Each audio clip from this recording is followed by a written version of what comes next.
বছর পর পর একটা একটা সরিষা দানা খাইতে খাইতে তামাম দুনিয়াময় সরিষা গোডাউনের একদিন শেষ হবেই হবে। কিন্তু আল্লাহ রসুল সাল্লাল্লাহু আলাইহি ওয়াসাল্লাম বলেন, আখিরাতের জিন্দেগি শুরু হবে আর কোনোদিন শেষ না। ওই আখিরাতের স্থায়ী জিন্দেগির সম্পদ কামাই করার জায়গা কোথায়? বলেন দুনিয়াতে। আবার বলেন। আচ্ছা, দুনিয়া থেকে বিদায় নিয়ে কিয়ামতের ময়দানে কেউ যদি একটা নেকির জন্য ধরা খায়, কিয়ামতের ময়দানে ঘুরিয়ে পাওয়া যায়? কেন পাওয়া যায় না তাও বুঝতে হবে। কিয়ামতের ময়দান এত ভয়াবহ হবে, নবীরা পর্যন্ত উম্মতের কথা ভুলে যাবে। ওয়ায়াকুলু মূসা কালিমুল্লাহি নাফসি ওয়ায়াকুলু ঈসা রূহুল্লাহি নাফসি ওয়ায়াকুলু ইব্রাহিম খলিলুল্লাহি নাফসি। এত ভয়াবহ হবে।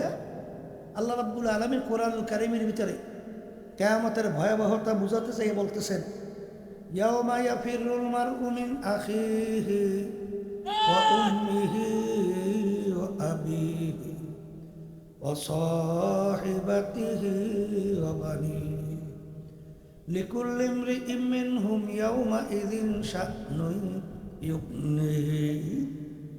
বলেন তো, আল্লাহ বলতেছেন কিয়ামতের ময়দান এত কঠিন হবে, এত ভয়াবহ। মা পর্যন্ত সন্তানের পরিচয় না দিয়া মা সন্তান থেকে ভাইগে যাবে। মা সন্তান থেকে, আমি বলছি না আল্লাহ বলছে? তাহলে মা যদি সন্তান থেকে ভাগে, আচ্ছা বলেন তো এমন আপন কে আছে মায়ের সে? আছে কেউ? তাহলে মাই যদি ভাগে, তাইলে কেউ নেকি দেবে এই আশা আছে? সংগ্রহের সুযোগ আছে? তাহলে নেকি সংগ্রহের জায়গা কোথায়? আবার বলেন।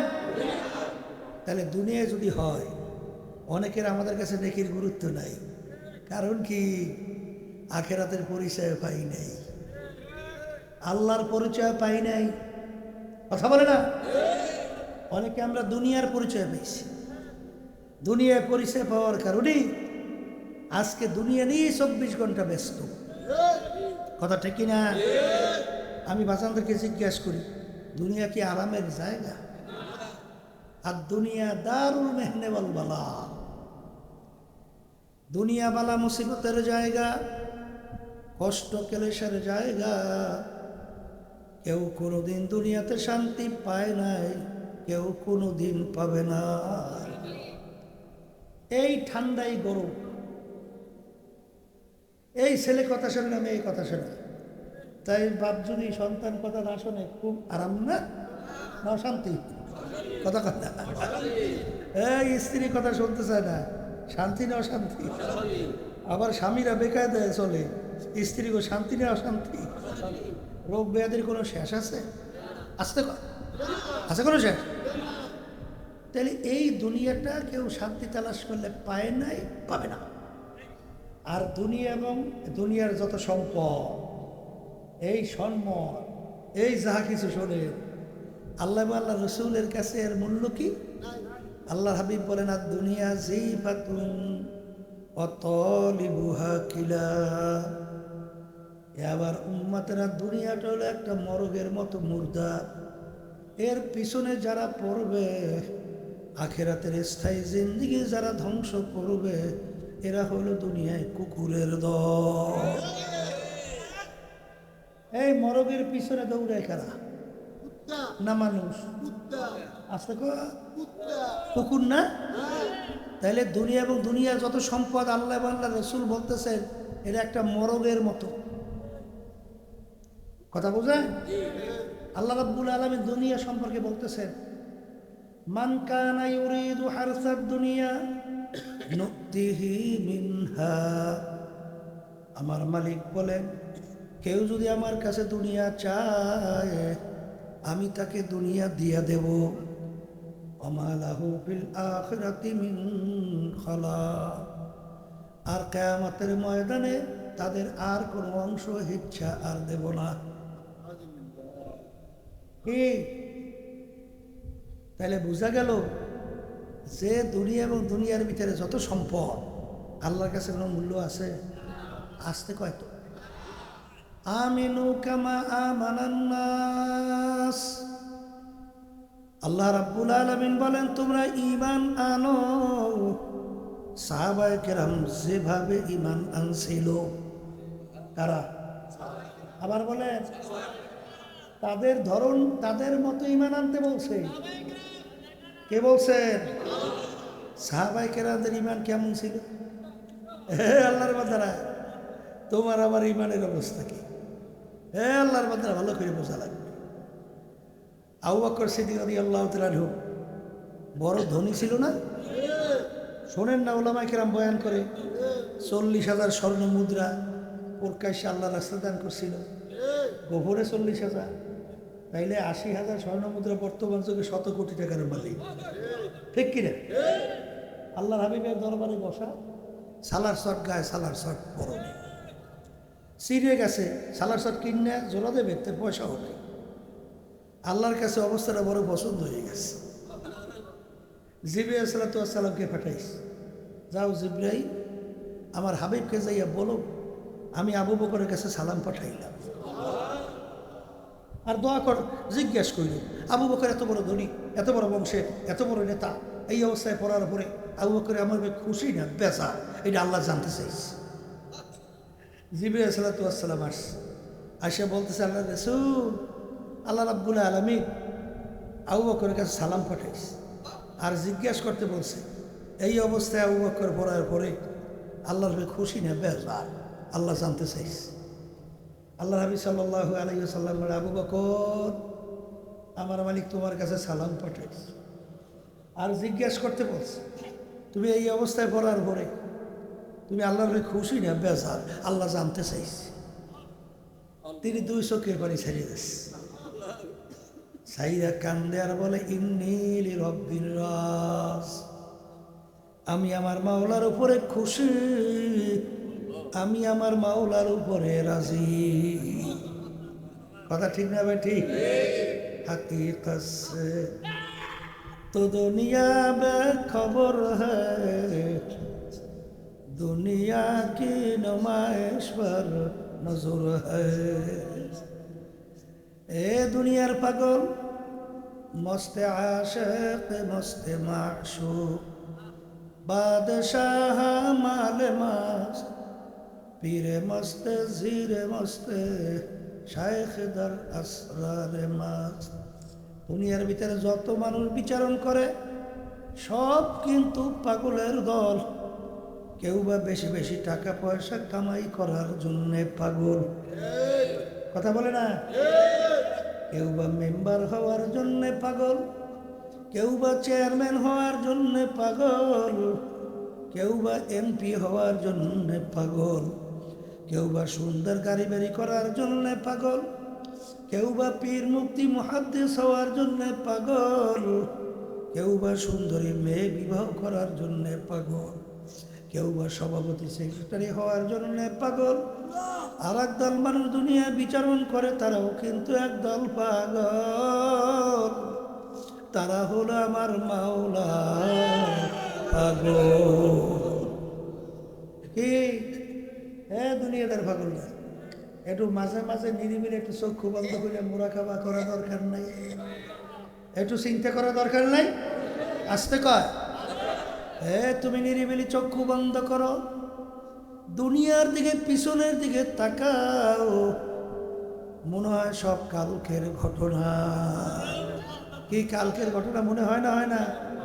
যার যত বয়স হয়েছে একটু পিছনের দিকে তাকাইয়ে দেখেন তো, মনে হয় যেন এই কালকে, মনে হয় না? ওদিকে আয়নার সামনে যখন চেহারার দিকে তাকায় তখন দেখি কাঁচা দাড়িগুলো পাইকে গেছে, হ্যাঁ দাঁতগুলো পড়ে গেছে। আহা, এখন নানা হয়ে গেলাম, দাদা হয়ে গেলাম। কি এরপর কত লোক নিয়ে চায়ের টেবিলে চা খাইলাম, গল্পের টেবিলে গল্প করলাম, আল্লাহু আকবার, বাজারে বাজার করলাম, কিন্তু গল্পের টেবিলে সেই লোকগুলোকে আর দেখা যায় না। চার টেবিলেও নাই, এই বাজারেও নাই। এই কিয়ামতের ময়দান আল্লাহ রাব্বুল আলামিন স্মরণ করে দেয়, যেন বলতেছে একজন আর একজনকে জিজ্ঞাসা করবে, ভাই কাম লাবিসনা, আমরা দুনিয়ার ভিতরে কতদিন ছিলাম। একজন আরেকজনকে জিজ্ঞাসা করবে কাম লাবিসনা, আমরা দুনিয়ায় কতদিন ছিলাম। একজনে উত্তর দেবে লাবিসনা ইয়াউমান আও বা'দা ইয়াউম, একদিন অথবা একদিনের কিছু অংশ মনে হয় ছিলাম, একদিন অথবা একদিনের কিছু অংশ। আর একজনে বলবেন না না, ফাস আলিল আদি,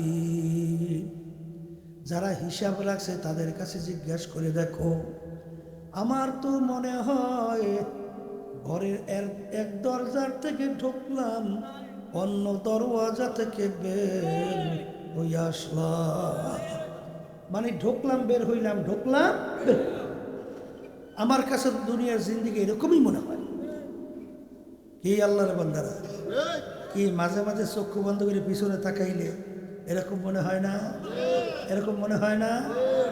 এই জন্য দুনিয়ার পরিচয় পাওয়া লাগবে, আখেরাতের পরিচয় পাওয়া লাগবে। একবার যদি আখেরাতের পরিচয় আল্লাহর ফজলে এসে যায়, দুনিয়ার কোনো মূল্যই তার কাছে আল্লাহর ফজলে থাকবে না। কথা ঠিক কিনা?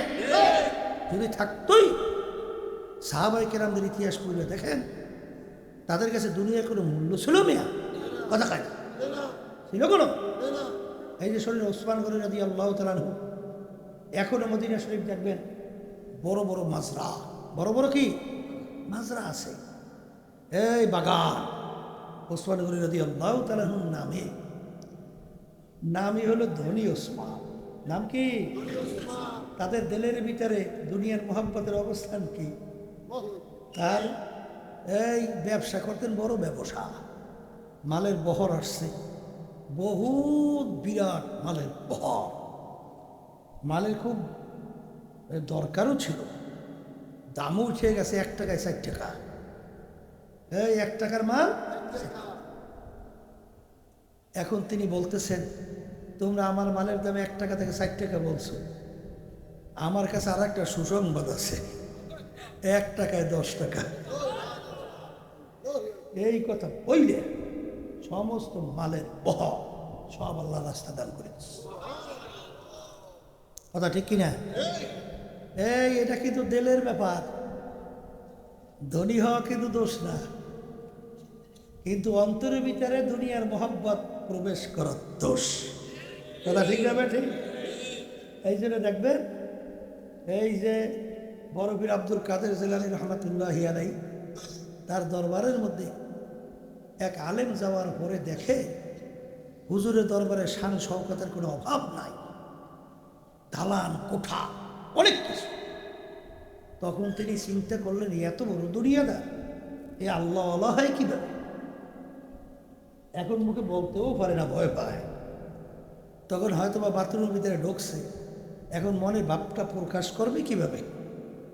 তখন দেওয়ালের ভিতরে লিখে রাখছে, নামার দাসকে দুনিয়া দোস্তে দারাত, এইটা লিখে বেরোই আসছে যে এত বড় সানসাকাতওয়ালা মানুষ, এত বড় দুনিয়াদার, সে আল্লাহওয়ালা হইতে পারে না। আর একজন বাথরুমে যাই ঢুইকে পড়িয়া বলে, ও তো বসছে ভুল। তখন তিনি লেখে, আগার দারাত বারায়ে দোস্তে দারাত, যেই দুনিয়া আল্লাহর জন্য হবে, ওই দুনিয়া কোনো ক্ষতি না। কথা ঠিক না ভাই? ঠিক। এটা কিন্তু দিলের সাথে সম্পৃক্ত। কির সাথে? আপনি হালালভাবে, হালাল ব্যবসা যদি আপনি করেন, আর আপনার সম্পদ যদি আল্লাহ দান করেন, তাইলে হাদিসের মধ্যে আসছে যে নাকি সাদিকিন ব্যবসায়ী হবে, তার হাসর হবে সিদ্দিকিনদের সঙ্গে, নবীদের সঙ্গে। কথা ঠিক কিনা? হালাল রিজিক করার ব্যাপারে, কামাই করার ব্যাপারে অনেকের গুরুত্ব নেই। অনেকে কিন্তু দরবেশ সাজছে।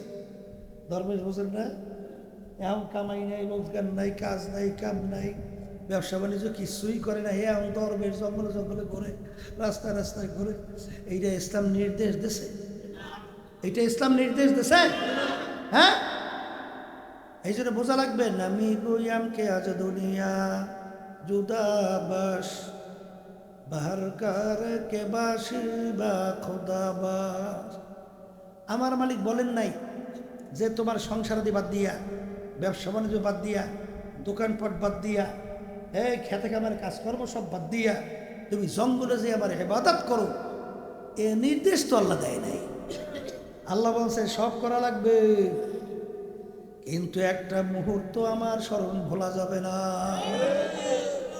এই জন্য দেখবেন কোরআনুল কারীমের ভিতরে আল্লাহ রাব্বুল আলামিন এই জুমার নামাজ আইদা কুদিয়াতিস সালাতু ফান্তাশিরু ফিল আরদ আবতাগু মিন ফাদলিল্লাহ ওয়াযকুরুল্লাহা কাসীরা।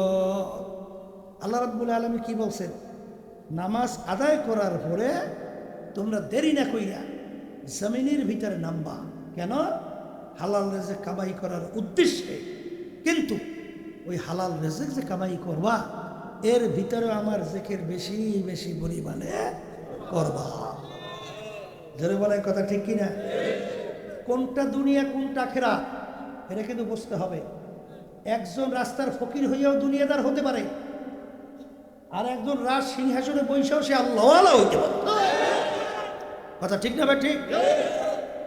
শোনেন না, আগের যুগের বড় বড় বাদশা শোনেন নাই? বাদশাহ সিকান্দার তামাম দুনিয়ার বাদশাহী করলো। এই বাংলাদেশের মধ্যে দুই একটা দেশের রাজা না, তামাম দুনিয়া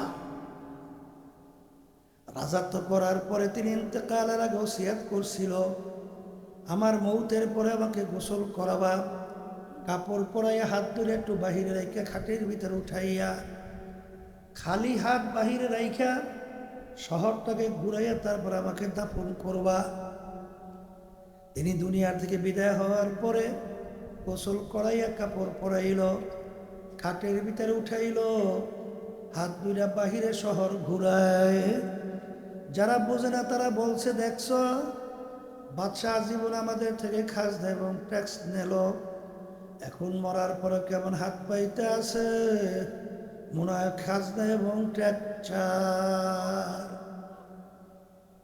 আলেমরা বলতেছে, বোকারা তোমরা তো বোঝো নাই, বাদশাহ সিকান্দার ইন্তেকালের আগে ওসিয়াত করছিল, মৌতের পরে খাটে উঠাইয়া হাত দুইটা বাহিরে রেখে শহর ঘুরাইয়া দাফন করার জন্যে। তিনি তামাম দুনিয়ার মানুষকে বোঝাতে চায়, তামাম দুনিয়ার মানুষেরা আমি বাদশাহ সিকান্দারের মতো এত বড় বাদশা বানায় দ্বিতীয় আর কেউ হইতে পারবি না। কিন্তু আমি যখন কবরে রওনা করলাম, একেবারে দুইটা খালি হাত নিয়ে কবরে রওনা করলাম, আর কিছুই নিতে পারলাম না। এই জন্য আমার বাজানদেরকে বলবো যে বাদশা হইয়াও আল্লাহওয়ালা হইতে পারে। জোরে কন, পারে কি পারে না? আবার রাস্তার ফকির হইয়াও দুনিয়াদার হইতে কি পারে? কি পারে? দেখবেন একদল ফকির আছে, ওরা মানুষের কাছে অসহায় অবস্থায় টাকা পয়সা চায়, কিন্তু নামাজ সময় হয়েছে পড়ে না। আছে না নাই? রোজা ঠিক মতো রাখে না, আল্লাহর হুকুম নবী তরিকা অনুযায়ী চলে না। যদিও নাকি ফকির, কিন্তু ওর মধ্যে দিনের বুঝ নাই এবং আল্লাহর মহব্বত, আল্লাহর হুকুম পালন করার চিন্তাও কি না। তাহলে ও ফকির হইয়াও দুনিয়াদার। জোরে বলেন কথা ঠিক না বে? ঠিক। এই জন্য আমার বাজানদেরকে বলবো, পর্দা আলে মা বোনদেরকে বলবো, আল্লাহর হাবিব সাল্লাল্লাহু আলাইহি ওয়াসাল্লামের সবচেয়ে বড় মুজিজা কোনটা? বলেন কোরআনুল কারীম। আবার বলেন। এখন কোরআনুল কারীম বাজান এখন 1450-1500 বছর হয়ে গেছে, ঠিক না? এখন আমাদের মাঝে আছে না নাই? এখন এই কোরআনুল কারীমের ভিতরে আল্লাহ রাব্বুল আলামিন মানুষকে কেন বানাইছে, অন্যান্য মাখলুকাত কেন বানাইছে, মানুষের কি করণীয় কি বর্জনীয়, এই সব দিক নির্দেশনা দেশে কি দেয় নাই। আর এইটা বোঝাবার জন্য আল্লাহ রাব্বুল আলামিন তার রসুলকে দুনিয়াতে পাঠাইছে। এই কথা ঠিক কিনা? এই জন্য আল্লাহ নবী বলছেন, বহিস্তু মুআল্লিমা, আল্লাহ আমাকে উস্তাদ হিসেবে পাঠাইছে, হিসেবে পাঠাই